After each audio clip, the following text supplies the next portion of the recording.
누구에게나 가장 소중한 사람에게조차 숨겨야만 하는 간절한 비밀이 있는 법일까요? 그리고 그 비밀이 사랑하는 이를 이용하는 도구가 될 때 과연 그 관계는 어디로 흘러가게 될까요? 드라마 화려한 날들 이번화는 이지혁과 지은호의 복잡하게 얽힌 관계가 한 발짝 더 나아가는 듯 보이면서도 고성희 여사의 섬뜩한 야망이 두 사람의 운명에 드리워지는 그야말로 폭풍전야 같은 하루를 그려냅니다. 그리고 이제야 시작된 이지혁과 지은호의 로맨스 뒤편으로 가족이라는 이름 아래 감춰왔던 부자간의 해묵은 갈등이 폭발하는 충격적인 전개가 펼쳐졌습니다. 이 이야기가 궁금하고 다음 전개가 기대되신다면 지금 바로 구독과 좋아요를 눌러주세요. 여러분의 응원이 이 영상을 만드는 가장 큰 힘이 된답니다. 모두가 평온한 저녁 시간을 보내던 고성희의 집에 갑자기 예고 없는 손님이 찾아왔는데요. 모두가 미국 유학 중인 줄로만 알았던 고성희의 아들 한우진이었습니다. 우진은 글로벌 이머전 위크라 수업이 한 주 비어요. 집이 너무 그리워서 왔어요 라며 태연하게 서프라이즈 귀국을 알렸죠. 심지어 그는 박진석 회장에게는 아버지, 저 일주일만 있다가 갈게요 라고 말하는 여유까지 보였는데요. 박성재는 우진의 갑작스러운 귀국을 서프라이즈 해주고 싶었대요. 향수병 저도 겪었거든요 라며 두둔했지만 사실 이 상황에 가장 당황하고 분노한 것은 바로 어머니 고성희였습니다. 그녀는 애써 태어난 첫 남편과 성재 앞에서 우진을 앉히고 난 뒤 아들을 위층으로 데리고 올라갔죠. 밀실에서 터져나온 고성희의 분노는 차갑고 날카로웠습니다. 너 이게 무슨 짓이야? 무슨 생각으로 이렇게 불쑥 나타났어? 하지만 우진의 대답은 더 충격적이었습니다. 저 오래 못 살잖아요. 혼자서 죽어가느니 밝혀도 되지 않아요. 숨겨져 왔던 한우진의 병과 고성희의 계획이 수면 위로 떠오르는 순간이었는데요. 우진이 간 질환으로 힘들어하고 있었으며 간 이식을 기다리고 있었다는 사실이 밝혀진 겁니다.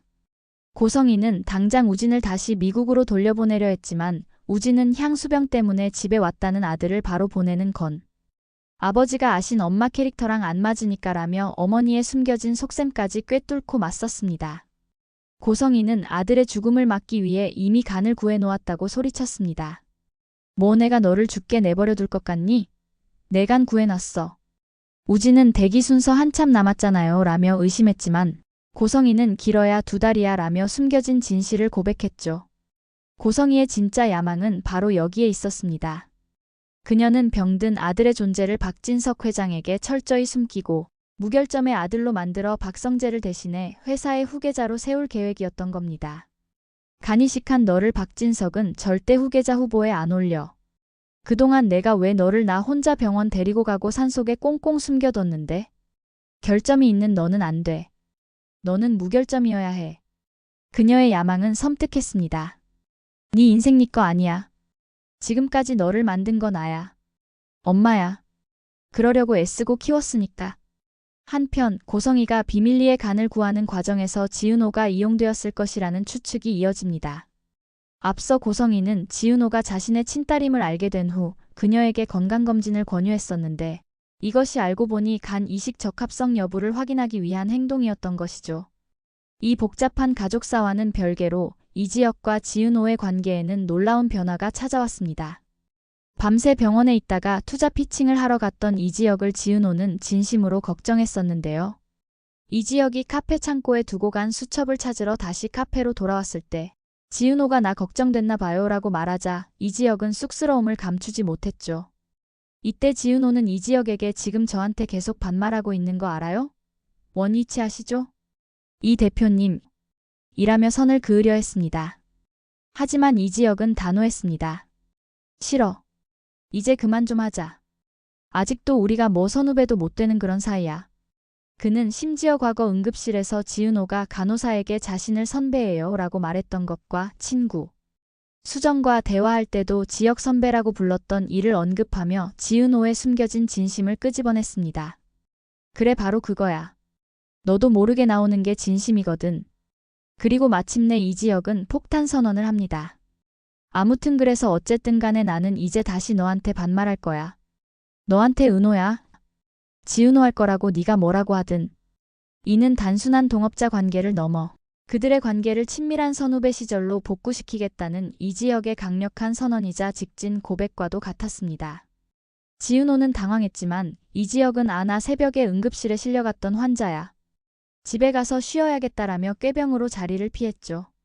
혼자 남은 지은호는 아주 그냥 완전 옛날로 돌아갔네라며 복잡한 마음을 감추지 못했습니다. 한편 이지혁의 절친 박성재에게도 큰 변화가 있었습니다. 성재는 아버지 회사에서 본부장 자리에 있으면서도 이지혁의 새로운 사업 제안서를 보고 깊이 감명을 받았었죠. 성재는 이지혁에게 30억이라는 거액을 대출형 투자 방식으로 지원하기로 결정합니다. 내가 갑이지. 대출형 투자고 상한 방식 기간 기타 등등이 있으니까 읽어보고 도장 찍어. 이지혁은 30억이라는 금액에 놀랐지만 성재는 친구라서 투자하는 거 아니고 네 제안서가 날 설득한 거야 라며 사업가로서의 진심을 강조했습니다. 이것은 단순히 친구를 돕는 행위가 아니었습니다. 성재는 넥스트랩스라는 투자회사를 설립하고 이지혁의 사업에 투자함으로써 자신도 새로운 영역을 개척하고 있었던 것이죠. 이지혁은 성재의 도움에 진심으로 고마움을 표했습니다. 고맙다. 내 덕분에 다시 시작할 수 있을 것 같다. 이 30억 투자는 이지혁에게 단순한 종이 조각이 아닌 새로운 출발의 작은 불씨가 되었고 그는 곧바로 2.0 버전 준비 시작해주세요. 내일 계약서 쓰러 갑니다. 라며 사업에 박차를 가했습니다. 한편 박성재는 지역의 여동생 이수빈을 만나러 와서 그녀가 결혼정보회사에서 만난 남자를 찾다는 사실을 알게 되었죠. 수빈은 예쁘고 애교 많은 패션 크리에이터로 돈 많고 잘생긴 남자와 결혼하고 싶다는 직설적인 욕망을 가지고 있었는데요. 하지만 그녀가 찾 남자는 심지어 수빈이 유튜브에 전념해도 좋다고까지 했음에도 불구하고 수빈은 말해보니까 깡통이어서 그를 거절했다고 털어놓았습니다. 내가 돈만 많은 남자 찾는 거 아니라고 했지. 돈도 많은 남자. 수빈은 신분 상승을 원했지만 자신을 버리면서까지는 하고 싶지 않다는 자존심과 소신을 드러낸 겁니다. 수빈은 이제 결혼정보 회사에 의지하지 않고 자신의 가치를 키우겠다며 너튜브에 집중하고 콘텐츠 컨셉을 레트로 빈티지로 바꾸겠다고 선언했습니다. 박성재는 돈 많고 생각 없는 놈들한테 너 보내기 좀 아까웠거든이라며 진심으로 안도했습니다. 박성재는 지역의 여동생이 성장통과 자아 찾기를 가장 가까이에서 응원해주는 든든한 오빠의 모습을 보여주었습니다. 이지혁과 지은호가 함께 차를 타고 이동하는 장면에서는 다시 한번 미묘한 기류가 흘렀습니다. 이지혁은 이날따라 말없이 조용히 운전했고 지은호는 왜 이렇게 조용히 가요? 말 안 하니까 무섭잖아요. 귀신 같애라며 긴장을 풀려 했습니다. 그러자 이지혁은 조용히 지은호의 손을 꽉 잡았습니다. 예상치 못한 돌발 행동에 지은호는 당황하며 멍하니 이지혁을 바라봤지만 이지혁은 귀신 아닌 거 확인했지? 라며 자신의 존재를 각인시키려 했습니다. 하지만 그는 이내 손을 놓고 내가 입 다물고 있는 걸 다행으로 알아라는 의미심장한 말을 남기고 차를 돌려 떠나버렸습니다. 지은호는 오락가락 사람을 종잡을 수가 없어라며 이지혁의 행동에 혼란스러워 했는데요. 이후 지은호는 동네 빵집에 들러가고 이지혁의 카페 개업 때 돌렸던 빵 속에 들어있던 연탄빵을 구하려 했지만 빵집 주인은 그런 빵은 취급하지 않는다고 했습니다. 지은호가 의아해하자 빵집 주인은 그때의 기억을 떠올렸습니다. 키가 훌쩍 크고 얼굴이 하얗고 잘생긴 남자분이셨어요. 우리끼리 엄청 로맨틱한 사정이 있나 보다 했는데 주인공이시군요. 그제야 지은호는 충격적인 진실을 깨닫게 됩니다. 연탄빵은 이지혁이 아픈 자신을 위해 개업 선물인 척 따로 사서 넣어달라고 부탁했던 진심이 담긴 선물이었던 것이죠. 이지혁의 고백을 장난으로 여겼던 지은호는 이 연탄빵의 로맨틱한 사연을 통해 이지혁의 감정이 장난이 아닌 진심이었음을 확신하게 됩니다. 지은호는 카페 매니저 일을 정리하고 동생 지강호를 찾아갔습니다. 지강호는 헌팅포차에서 아르바이트를 하던 중 사장과 동료들로부터 부당한 대우를 받고 있었는데요. 회수차가 사고났다는 이유로 혼자 옮겼던 짐을 또 혼자 다시 옮기라는 사장과 동료들의 갑질에 지강호는 분노를 참지 못하고 주먹을 들기 직전이었습니다. 이를 목격한 지은호는 폭발했습니다. 야, 이 천하의 의리도 양심도 없는 새끼야. 내 동생이 니들 노예야? 그녀는 지강호가 야간수당, 주휴수당, 4대 보험도 받지 못한 채 부당하게 일했다는 사실을 알고는 싹 다 정리해서 신고하겠다고 경고했습니다. 지은호는 동생에게 너 이렇게까지 고생하면서 버티는 거 보니까 너 집 들어와. 내가 나갈게 라며 희생적인 마음을 내비쳤습니다. 하지만 이내 라고 할 줄 알았냐? 이 새끼야. 너 누나 성격 몰라? 내가 왜 나가? 라며 엄마와 동생을 버릴 수 없다는 가족에 대한 책임감을 다시 한번 드러냈습니다. 결국 지강호는 누나의 손에 이끌려 집으로 돌아왔습니다. 정순이는 아들을 따뜻하게 맞이했지만 지강호는 엄마, 나 오는 거 알고 있었어? 어떻게 엄마 앞에 고기가 있어? 라며 죄책감에 고개를 들지 못했습니다. 정순이는 그동안 지강호가 좋아했던 사골곰탕을 냉장고에 넣어두었다며 기한이 지나면 자신이 먹었다는 말로 아들에 대한 애틋함을 표현했습니다. 이 장면은 보는 이들의 마음을 뭉클하게 만들었는데요. 지강호 역시 엄마에게 발뒤꿈치 각질 제거제를 선물하며 철든 아들의 모습을 보여주었습니다. 박영란은 드디어 어머니 고성희의 주선으로 개인 전시회를 열게 되었습니다. 이지환은 고성희의 부탁대로 문 앞에서 게스트들의 초대장을 확인하며 스토커의 침입에 대비했는데요. 박영란은 우아하고 차분하게 자신의 작품 분홍장미의 꽃말을 설명했지만 그녀의 내면은 여전히 불안했습니다. 손님 한 명이 이지환에게 건물 앞에서 수상한 남자를 봤다고 제보했고 이지환은 곧바로 모자와 마스크를 쓴 남자를 쫓아갔습니다. 하지만 이지환이 자리를 비운 사이 양복을 입은 남자가 흉기를 들고 박영라에게 다가왔습니다. 그는 흉기를 박영라의 옆구리에 겨누며 속삭였습니다. 영라야. 여기서 소란 피우지 말고 조용히 나가서 이야기하자. 겁에 질린 박영란은 아무 말도 못한 채 남자에게 이끌려 주차장의 차 뒷좌석에 강제로 태워졌습니다. 그녀를 끌고 나온 남자는 박영란을 차 안에 가두었고 박영란은 두려움에 떨며 도움을 요청할 수 없었습니다. 이야기는 이제 긴박한 상황에서 진행됩니다. 이 지역의 남동생이자 박영라의 운전기사 겸 보디가드인 이지환이 또다시 위험에 처한 박영라를 구하는 장면이었는데요. 우아하고 조신한 분위기의 박영라를 노리는 스토커는 과거 박영라에게 깊은 트라우마를 남긴 존재였습니다. 체육학과를 졸업한 탄탄한 피지컬을 가진 이지환은 본능적으로 박영라를 보호했습니다. 그는 스토커를 단숨에 제압했고 공포에 질려 떨고 있는 박영라를 발견했습니다. 박영라는 떨리는 목소리로 오빠 어디 갔었어? 나 진짜 무서웠단 말이야 라고 울먹이며 이지환에게 깊이 의지하는 모습을 보였는데요. 배신당한 연애로 삶의 의욕이 떨어진 상태였던 이지환이었지만 그 순간만큼은 자신의 모든 것을 걸고 그녀를 지키는 보디가드로서의 본분에 충실했습니다. 미안해. 어디 다친 데 없지라며 그녀를 안심시키는 이지환의 눈빛에는 단순한 의무를 넘어선 인간적인 안타까움과 책임감이 서려 있었습니다. 같은 시간 또 다른 곳에서는 더 깊고 묵직한 과거의 비극이 수면 위로 떠올랐습니다. 지은호의 친모이자 재벌 박진석과 재혼해 신분 상승을 이룬 고성희가 지은호를 만나 충격적인 과거를 고백하며 오열하는 장면이었는데요. 권력에 대한 욕심으로 가득 찬 듯 보였던 고성희였지만 그녀의 가슴에는 수십 년간 칼날처럼 박혀 썩어버린 상처가 있었습니다. 고성희는 지은호에게 자신의 비극적인 삶을 털어놓았습니다. 어린 쌍둥이를 낳고 남편을 뺑소니 사고로 잃은 후 가난에서 벗어나기 위해 처절하게 몸부림쳤던 과거. 결국 두 아이 중 하나를 이웃에게 맡기고 다른 하나를 업고 다녀야만 했던 비참함. 그리고 가장 견딜 수 없는 순간 딸을 맡겼던 부산시장에서 불이 났고 아이의 형체조차 찾을 수 없었다는 지옥 같은 진실을 고백했습니다. 그 애는 어디에 누워있는지도 모르는데 나보고 따뜻한 침대에 가서 누우라고요? 그 어린애는 어디에 누워있는지 어디에서 죽었는지도 모르는데 고성희의 목소리는 절규 그 자체였습니다. 그녀는 자신의 삶을 지키기 위해 딸의 존재를 숨기고 돈 많은 박진석과 재혼했지만 그것은 그녀의 가슴에 영원한 찢김을 가져왔습니다. 그녀는 내가 얼마나 앙큼한 여잔 줄 알아요? 나 살자고 또 결혼을 했는데 그 사람은 나한테 딸애가 있었는지도 모른다. 내가 말을 안 했다라며 눈물을 쏟아냈습니다. 이 고백은 재혼을 위한 비정함이 아니라 차마 입에 올리면 입이 찢어질 것 같고 가슴에 담으면 가슴이 찢어질 것 같은 고통을 피하려 했던 한 여인의 필사적인 도피였음을 보여주었습니다. 그녀는 하필 지은호를 마주친 그날이 딸을 잃은 날임을 고백하며 해마다 절에 갔지만 이제는 지은호의 모습을 볼 때마다 잃어버린 딸이 꿈에 나타나 괴롭힌다고 토로했습니다.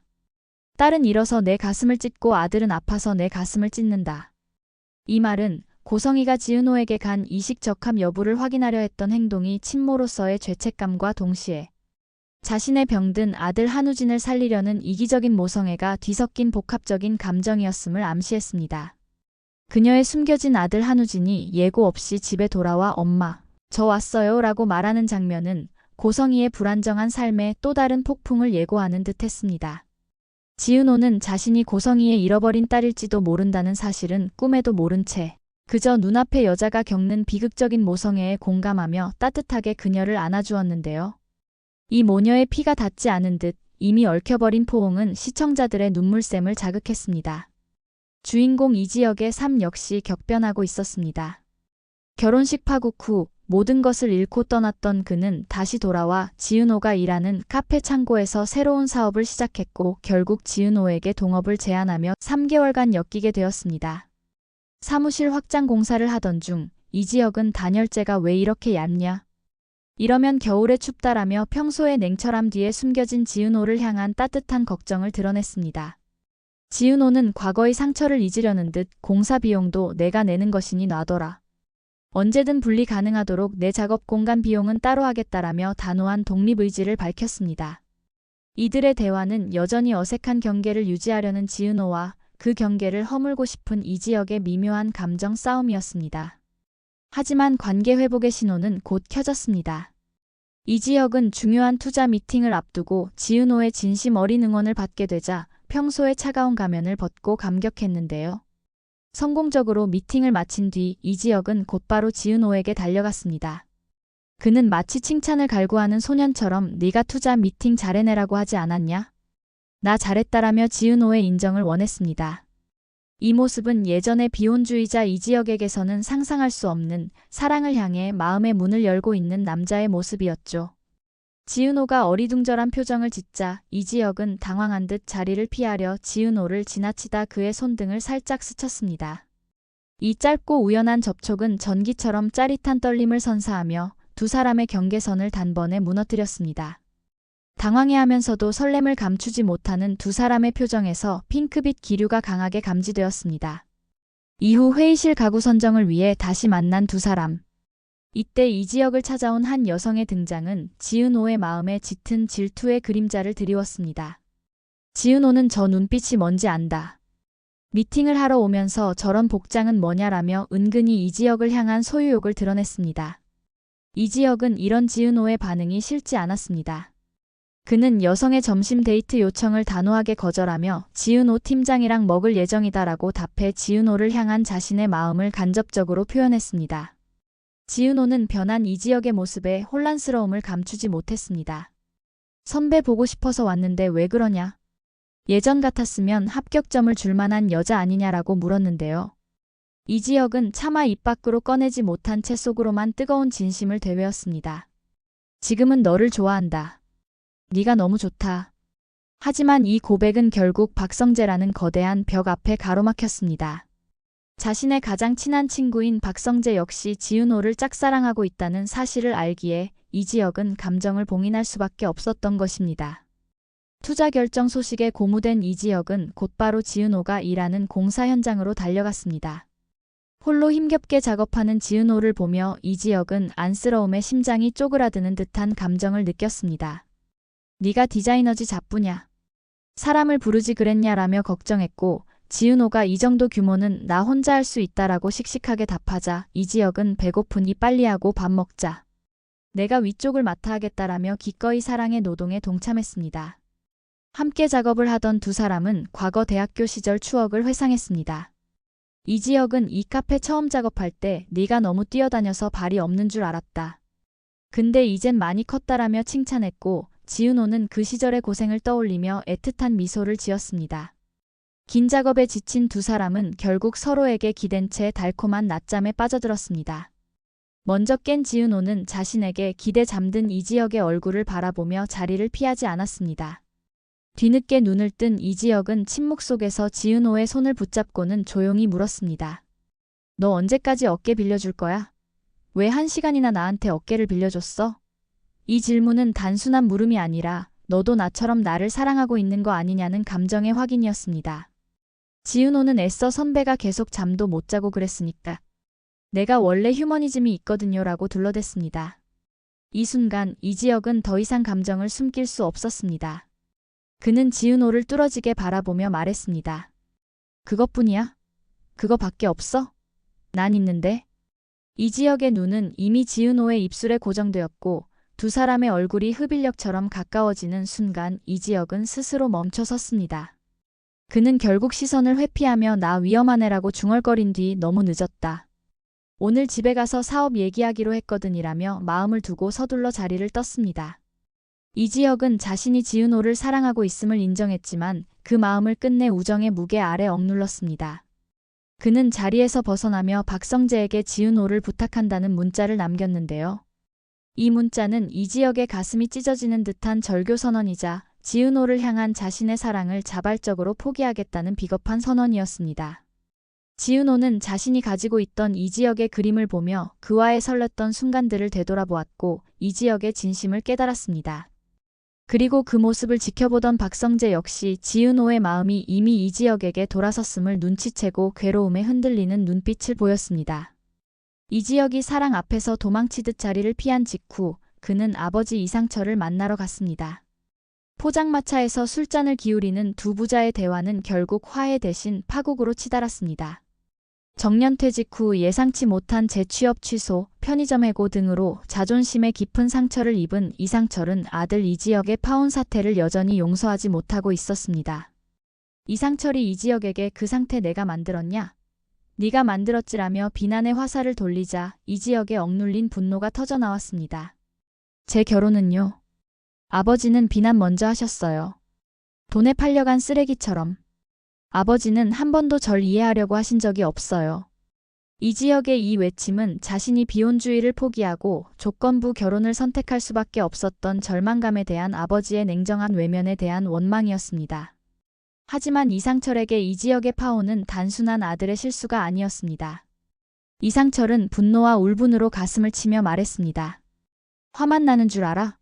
너는 내 33년 인생을 완전 짓밟았어. 네가 그 결혼을 선택한 그 순간. 그의 말 속에는 눈물겨운 삶의 무게가 담겨 있었습니다. 갓돌 지난 아들 이지혁을 두고 병치레하던 아버지를 부양해야 했고 가장으로서 혹시나 정리해고는 당하지 않을까 성실 또 성실하게 회사가 원하는 사람으로 33년을 버텼던 자신의 삶.